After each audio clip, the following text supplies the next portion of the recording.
Ici Jean-Philippe Trottier, nous allons poursuivre le Midi Actualité entre silence et pause et musique thème sur les ondes de Radio Ville-Marie. Il est maintenant midi et 16 minutes, pardon. Et entrepreneurship, vous savez que la chute du mur de Berlin avait signé la mort du communisme et confirmé du coup le bien fondé du libéralisme capitaliste censé davantage répondre aux besoins et à la nature de l'homme. Pourtant, ici et là se dressent des mouvements de contestation au nom de l'écologie, au nom de la justice sociale, au nom de l'immoralité de l'argent sale, et j'en passe. Le Québec n'échappe pas à la tendance. Point de vue de Mathieu Bock-Côté, chroniqueur, qui a signé un texte fort senti dans le Journal de Montréal il y a peu, intitulé « Éloge de l'entrepreneur ». Mathieu, bonjour. Bonjour. Je disais que le Québec se méfie de toutes ces réalités-là. Quand on dit capitalisme au Québec, on passe un petit peu pour un Mathieu Bock-Côté, c'est ça? Oh mon Dieu, de ce point de vue, le capitalisme aurait alors meilleure réputation que je ne le croyais. Mais non, il y a quelque chose d'assez intéressant dans l'anticapitalisme à la québécoise. C'est la rencontre, finalement, entre une tradition nationale qui a multiplié les réserves envers l'argent, le capitalisme, la figure de l'entrepreneur, et un anticapitalisme idéologique très présent partout en Occident aujourd'hui, qui trouve dans cette culture un terreau fertile pour ensuite croître, se déployer, et ainsi de suite. Parlons du terreau alors. Bon, alors, comment comprendre, appelons ça l'anticapitalisme québécois? Est-ce que c'est un anticapitalisme économique à la marxiste, on pourrait dire marxiste, comme certains le diraient? Bien sûr que non. C'est-à-dire raisonner avec une théorie derrière et tout ça? C'est-à-dire, on a théorisé ensuite nos intuitions, mais il ne s'agit pas, l'anticapitalisme québécois a davantage à voir d'une certaine manière avec le vieux monde qu'avec la critique du capitalisme formulée au moment de la révolution industrielle. J'identifie 3 sources dans l'anticapitalisme québécois, 2 plus anciennes et une plus moderne. Allez-y. La première, nous sommes un peuple conquis.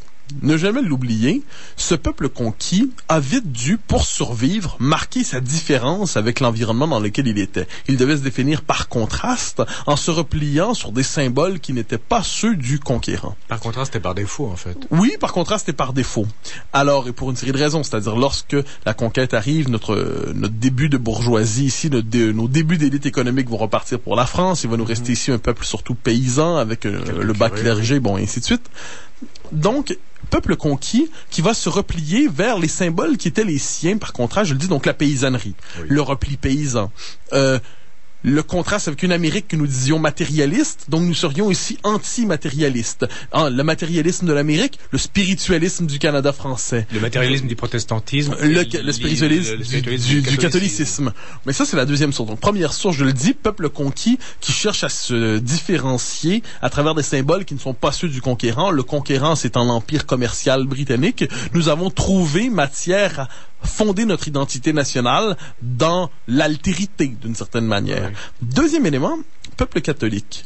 N'oublions pas qu'il y a dans le catholicisme un rapport assez hostile à l'argent. Vous savez d'où ça vient, ça, d'ailleurs? Mais je vous écoute. Saint Thomas d'Aquin. Ah oui, sans aucun... La scolastique, qui d'ailleurs se posait la question extrêmement intéressante, et on reviendra à ce que vous dites, Mathieu Bock-Côté. Il se posait des questions...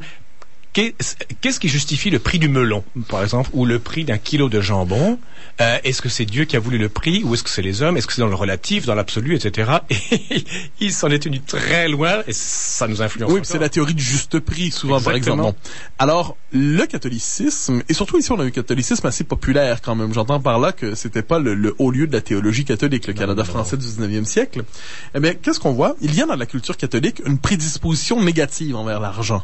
C'est la figure de l'argent sale, qu'on peut très bien voir, par exemple, dans la culture catholique, chez de grands écrivains catholiques comme Bernanos, comme Léon Bloy, qui vont entretenir une méfiance envers l'argent. Mais là, on parle de la France. On parle de la France, mais ce sont les auteurs qui ont trouvé un écho ici. Pourquoi ont-ils trouvé un écho plutôt que d'autres? C'est parce qu'ils répondaient bien à cette sensibilité je ne dirais pas anti-argent, mais anti-capitaliste du catholicisme. Un catholicisme communautaire, un catholicisme qui a le sens de l'institution, un catholicisme qui a le sens de l'autorité, qui se plie moins spontanément que d'autres religions, moins spontanément que le protestantisme, à la logique du marché, qui est une logique horizontale. Il y a la logique aussi des passions de l'homme.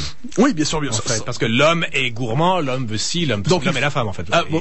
Alors, le protestantisme mise d'une certaine manière sur ses passions. C'était repris ensuite par Mandeville et tant d'autres. C'est une reconnaît les perversions de l'homme, son insuffisance, ses manques, ses désirs, même les moins avouables, et mise là-dessus pour la rédemption, pour le salut. Alors que le catholicisme a plutôt tendance à chercher à les contenir par la tradition, la culture, chercher à contenir ces passions que le protestantisme a mis au service du capitalisme. Et la richesse sera dans l'au-delà. Oui, la richesse des protestants, on se sauve dans ce monde en devenant riche. Alors que les capitalistes, les catholiques, c'est dans l'autre monde. Oui, puis d'autant plus que lorsqu'on décide d'avoir de la richesse dans ce monde, c'est pour magnifier l'institution, donc pour magnifier l'Église, ce qui fait d'ailleurs, soit dit en passant, qu'on est ici au Québec, l'institution catholique a été magnifiquement servie par le peu de richesse nationale que nous avions. Parmi les rares beaux bâtiments que nous avons au Québec sont normalement ceux qui datent d'avant 1960 d'ailleurs. C'est très juste, oui. Troisième élément, qui est plus moderne celui-là, nous sommes un peuple social-démocrate. J'entends pas ici que nous sommes culturellement sociaux-démocrates, il y a des Québécois à gauche comme il y a des Québécois à droite, mais la social-démocratie comme modèle de société depuis les années 60, qui récupérait d'ailleurs les deux éléments dont je parlais, c'est-à-dire le catholicisme social, le coopératisme qui a été, ça appartenait à la structure de la société civile, au mouvement coopératif, on l'a traduit, on l'a transformé, transféré vers l'État. Donc la social-démocratie reprend ce double héritage national. C'est Conrad Black disait méchamment que la social-démocratie au Québec, ça avait été un système de redistribution de la richesse des Anglais vers les francophones.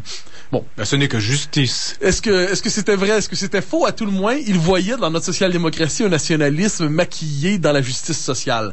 Mais quoi qu'il en soit, la social-démocratie marque aussi un rapport particulier à l'argent. C'est-à-dire, on accepte la logique de la croissance, on accepte la logique de la productivité, mais toujours on s'en méfie. La figure du riche est toujours proche de celle du voleur. C'est-à-dire, l'homme qui a réussi économiquement n'a-t-il pas d'abord volé son pain aux autres? L'homme qui a réussi économiquement, quelle est la première chose qu'on doit dire par rapport à lui? Eh bien, on doit s'assurer de partager ce qu'il a créé, partager ce qu'il a acquis. D'une certaine manière, la social-démocratie, c'est une formule connue, mais elle est vraie, s'intéresse davantage au partage de la richesse qu'à sa création. Est-ce que c'est une des raisons pour laquelle on rejette l'Église aussi violemment au Québec? C'est-à-dire que l'Église était la seule ou une des seules institutions aussi riches que cela dans une société relativement pauvre. Je crois que c'est surtout que l'Église était la principale institution, c'était le squelette institutionnel du Canada français. À une époque où la province de Québec était une création administrative presque inexistante, l'Église était notre véritable institution nationale. Or, un peuple ne peut pas se partager entre deux institutions. À un moment donné, lorsque l'État est devenu assez fort, il a récupéré les fonctions sociales qui étaient celles de l'Église, parce que l'Église n'est pas que foi, l'Église est aussi organisation sociale, il a récupéré la santé, l'éducation et ainsi de suite, et l'État a pris la place de l'Église. Donc trois éléments, si on résume le repli paysan d'un peuple conquis, et ensuite le catholicisme et la social-démocratie. Alors ça se greffe d'une certaine manière à l'anticapitalisme qui flotte toujours dans le monde des idées depuis longtemps et qui est encouragé par ailleurs depuis quelques années avec la crise de 2008. Un anticapitalisme un peu marxien qui flotte chez les intellectuels, c'est-à-dire qui ont l'habitude de préférer tout sauf le capitalisme parce que l'économie de marché peut se passer d'eux d'une certaine manière. Tant qu'ils ont un bon salaire.